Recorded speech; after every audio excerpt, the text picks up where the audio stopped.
My mother left me in the icy woods. You're no longer my concern. She pulled away, never turned back around, but a stranger observed every moment.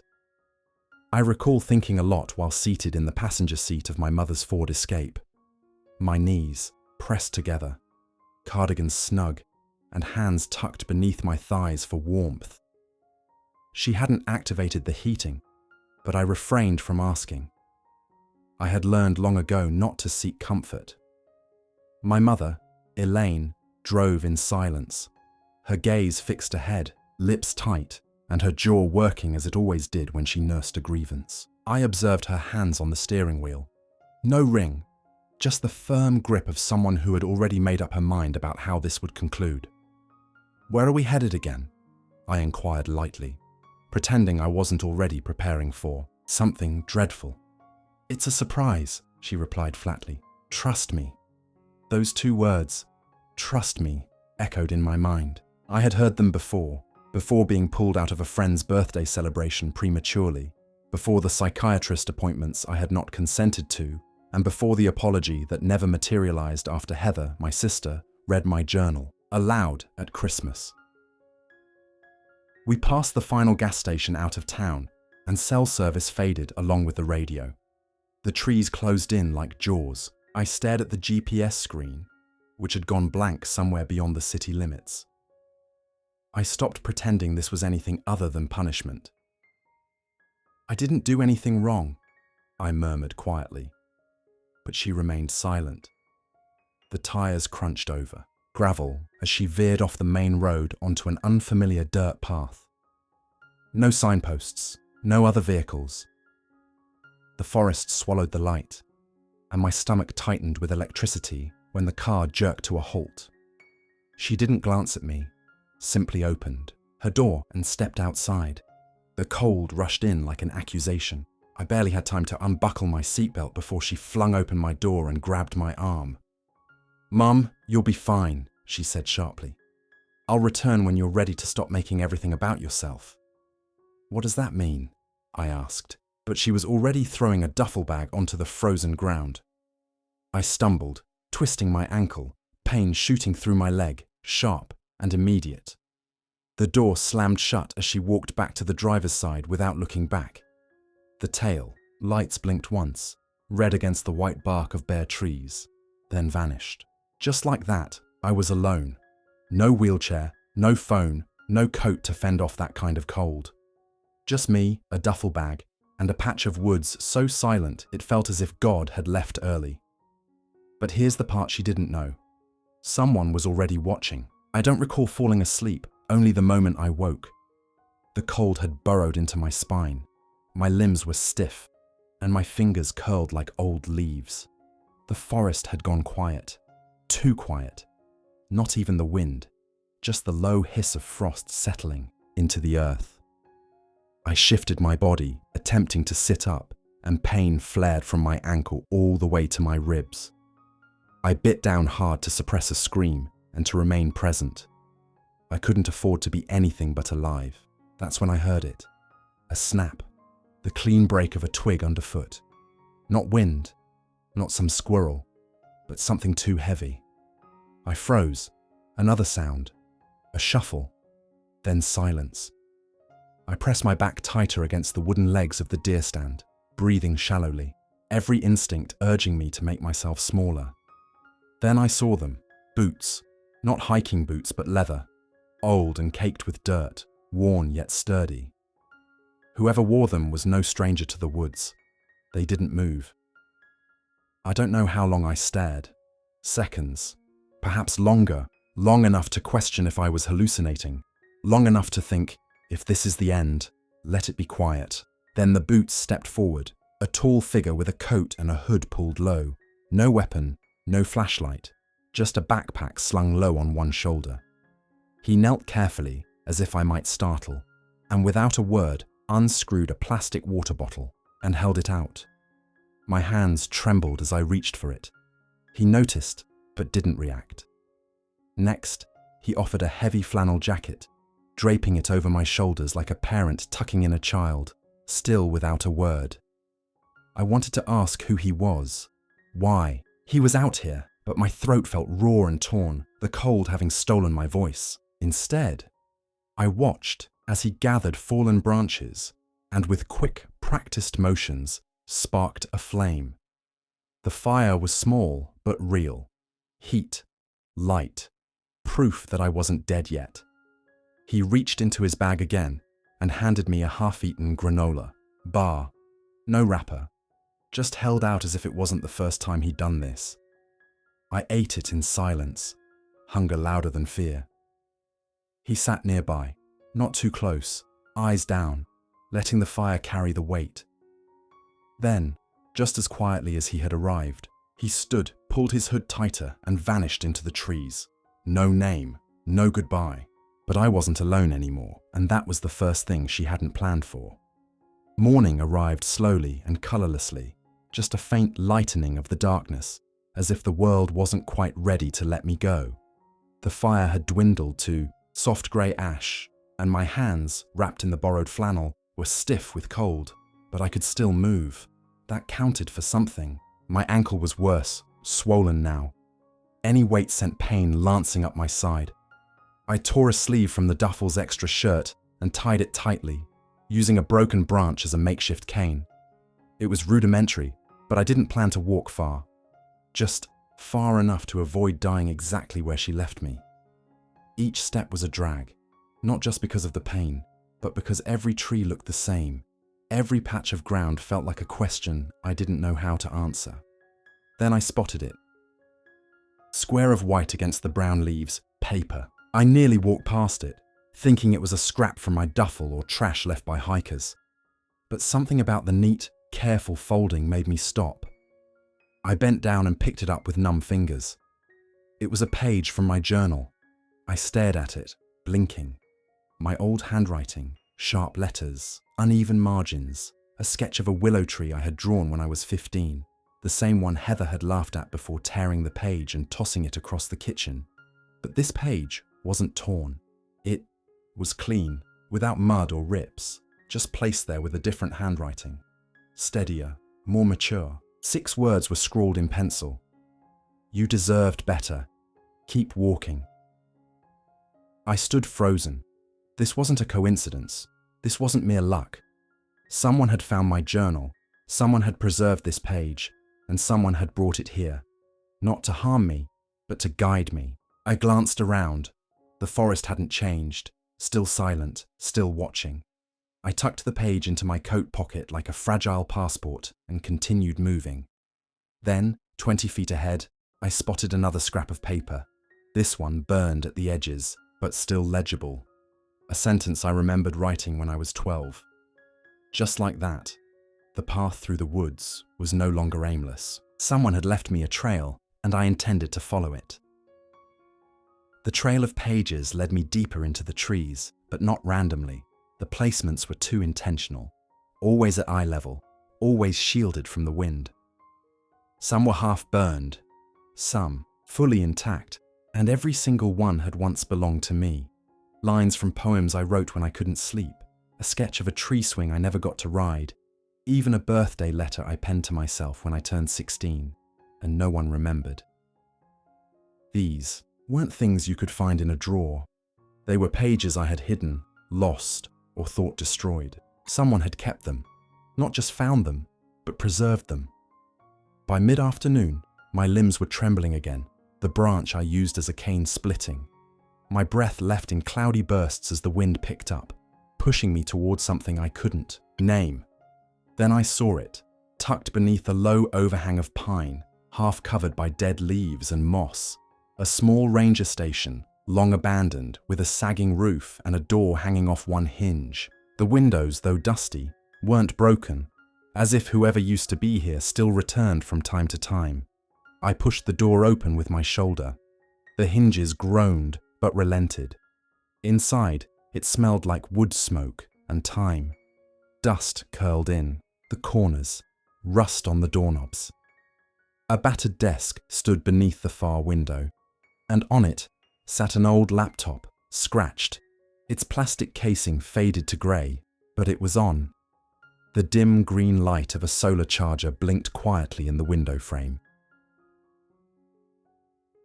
I stepped closer, disbelieving. The screen glowed. A browser was open. Basic anonymous. No name, no face. But the title of the top post stopped me cold. She was never broken. They just needed her to be. I sank into the old desk chair, its joints creaking under my weight, scrolling through post after post, paragraphs lifted from my journals woven with commentary. Someone had been writing about me, neither mocking nor pitying, but remembering. There were entries from years ago. March 2019. She stopped writing after her sister laughed at her, but the words didn't stop, they just became quieter. July 2021. When they said she was dramatic, what they meant was, she told the truth. I covered my mouth with one hand, trying not to make a sound. The cold on my skin faded, replaced by something hotter, deeper. Recognition. Whoever had written this had seen what no one else had. Not just the pages, but me. Buried between two longer entries was one line. If no one listens to her story, I will. My chest tightened. Someone had been watching long before that night, in the woods, not with malice, but with memory. I thought of a boy from high school, Noah Lay, quiet, the kind who never interrupted. He once asked me why I drew willow trees in every sketchbook. I told him they looked like they were trying to hold themselves up. He hadn't laughed. I hadn't seen him in years. But somehow this felt like him, or someone like him. A witness, silent and steady, not a rescuer, just someone who never forgot I existed. In that moment, I realized I wasn't just walking towards safety. I was walking toward the truth. The town was smaller than I remembered, or perhaps I was simply seeing it for what it had always been. Tight, quiet, too adept at pretending everything was fine. I limped the last quarter mile from the ranger station, my throat dry, jacket heavy with smoke. The branch I used as a crutch was splintering at the top, but I didn't care. I just wanted somewhere warm, somewhere not made of trees and silence. That's when I spotted the diner. Fluorescent lights buzzing inside, a row of booths lining the windows. People moved casually, eating, laughing, pouring coffee. The aroma of fried potatoes and burnt toast wafted out each time someone opened the door. I didn't go in. I stopped just short of the window. At first, my mind refused to recognize them. It felt too surreal. But there they were, my mother, Elaine, her hair pulled back as if she were headed to a charity luncheon. My sister Heather, in that cream coat she always wore when she wanted to look expensive. And Ron, my stepfather, laughing with his hand wrapped around a coffee mug as if this were just any Sunday. They were passing plates, eating fries. My seat, always the one near the window, was occupied by someone I didn't recognize.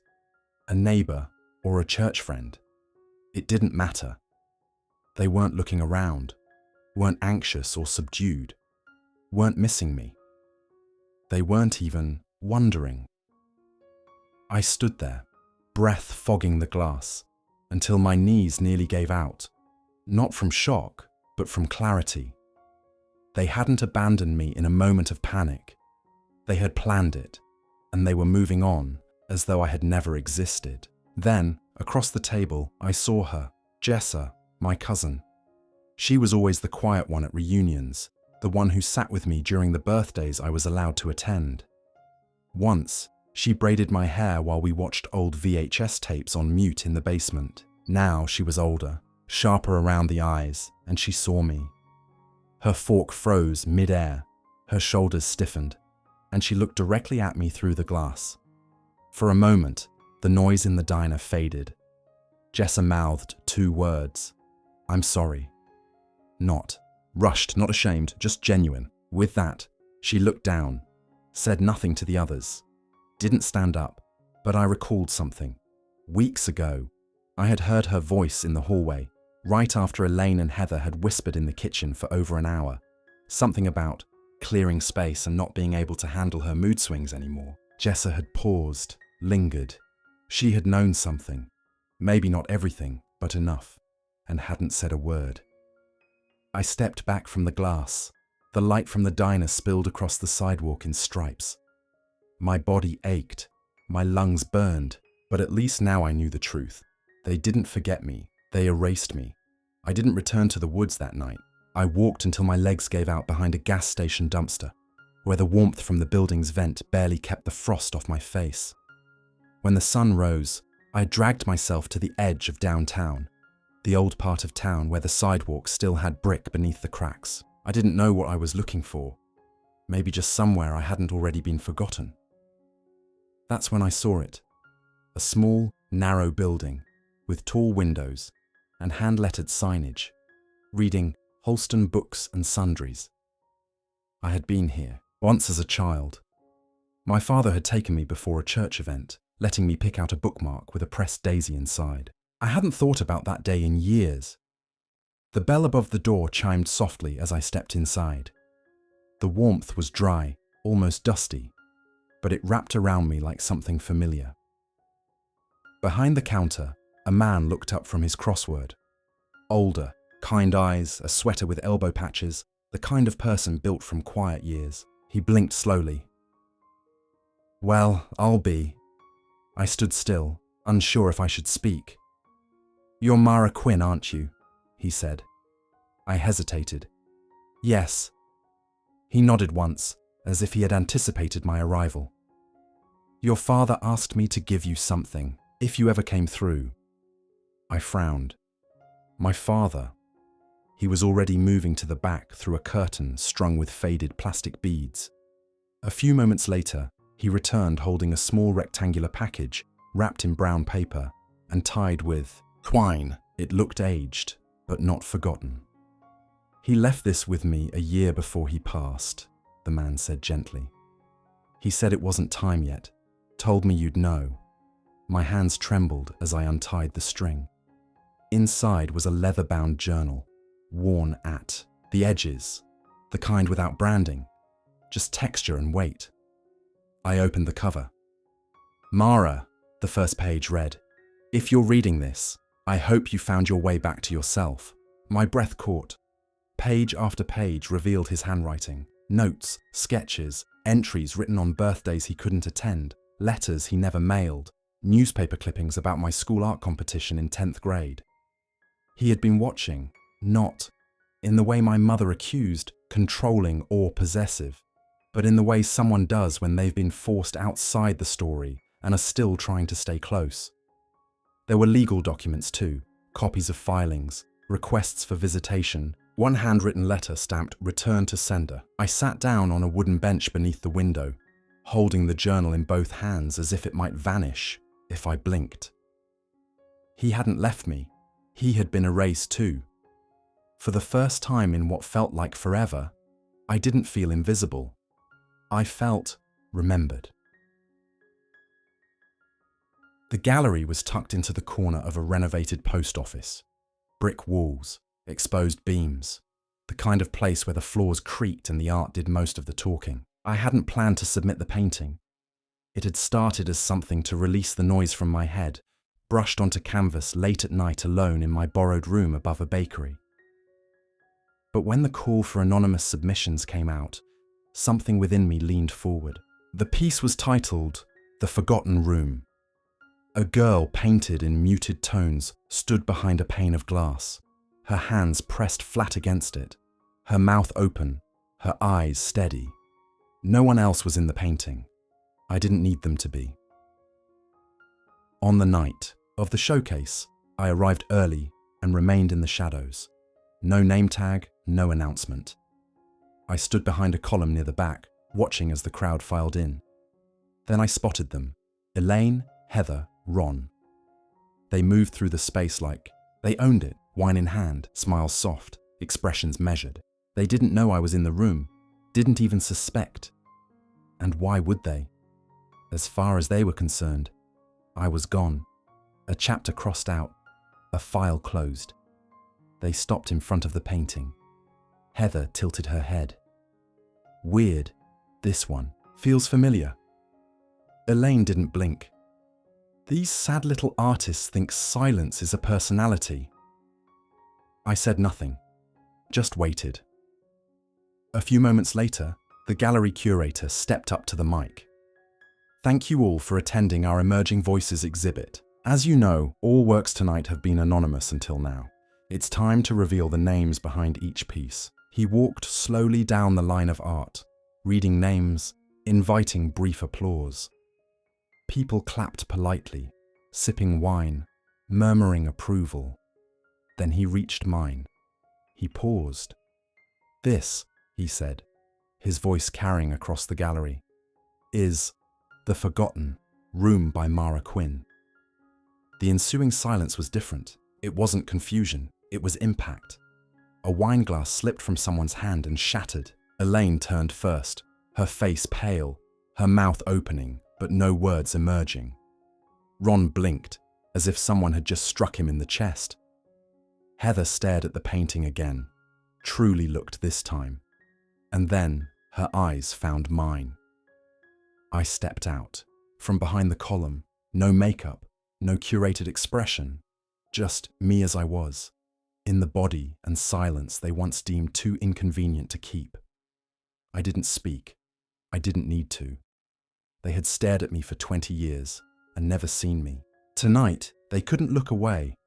I didn't stay for the comments or the gallery wine or the awkward hugs that came from strangers who suddenly decided they understood me. I stepped out into the night. Snow had started falling, slow and heavy, clinging to my sleeves and hair. I didn't brush it off. It made me feel present, like weather was finally touching me the same way it touched everything else. I didn't expect a call, but they came anyway. Heather first, texting half-hearted apologies wrapped in explanations. Then Elaine, who left a voicemail I didn't listen to. Ron never said anything at all. I didn't answer, not out of spite, but because I had nothing left to say. Their silence used to crush me, now mine was stronger. Weeks passed. People began to write. Survivors, artists, a therapist in Oregon who asked to feature the painting in a trauma-informed exhibit, a legal advocate offering pro bono counsel, a stranger from New Mexico who simply wrote, "You painted what I couldn't say out loud." I didn't respond to all of them, but I read every word. Eventually, I found myself standing in front of a classroom of 15 kids, some wide-eyed, some too quiet. A community center on the edge of town had offered me a part-time position teaching art to youth from at-risk homes. One girl, 7 maybe, drew a crooked little house in thick black crayon. When I asked her where she was in the picture, she pointed to a small lump behind the refrigerator. "That's me," she whispered. I nodded and handed her a brush. "What would it look like if you stepped out?" She stared at the page for a long time, then dipped her brush into yellow and drew a sun. Big, clumsy, bright. That night, I stayed late and fired a small sculpture in the center's kiln. A porcelain phoenix, one wing cracked, perched on a charred branch. I didn't smooth the damage. I glazed it with ash, leaving the crack visible. When I placed it beside the painting in the gallery's permanent wing, I wrote one sentence on the label beneath it. "Not everything broken stays broken."